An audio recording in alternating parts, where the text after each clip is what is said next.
When a bike is sent down a hill without a rider, it seems to magically keep itself upright for long after you send it down the hill. As can be seen in the video, when the bike starts leaning to one side, the bike steers itself into the lean and catches itself before falling to the ground. This can be explained using dynamics principles.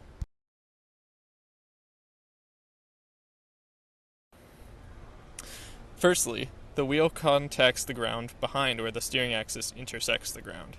When the bike begins to lean to one side, the normal force from the ground onto the bike causes rotation of the front wheel about the steering axis. As can be seen in our diagram, the normal force causes a moment about the steering axis in a leaning bike, since the normal force will always be perpendicular to the ground. This moment will cause the bike to steer in the same direction as the bike is leaning, allowing the bike to make itself upright. This is one factor that allows a bike to steer itself without a rider, although, as can be seen in the video following, the bike does not require contact with the ground or the normal force that comes with it in order to steer in the same direction as the lean of the bike.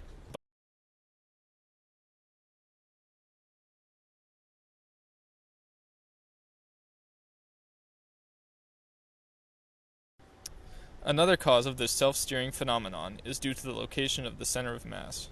The center of mass of the front wheel system, including the handlebars and the wheel, is in front of the steering axis of the front wheel. As can be seen in the diagram of the bike, the gravity force on the front wheel will go straight towards the ground, causing a moment about the steering axis if the bike is leaning. This moment will allow the bike to steer in the same direction that it is leaning, enabling the bike to right itself.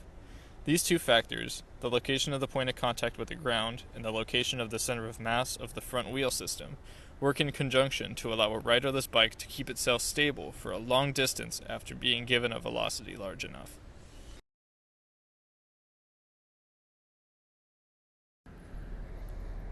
If the velocity is not maintained high enough, the bike falls over.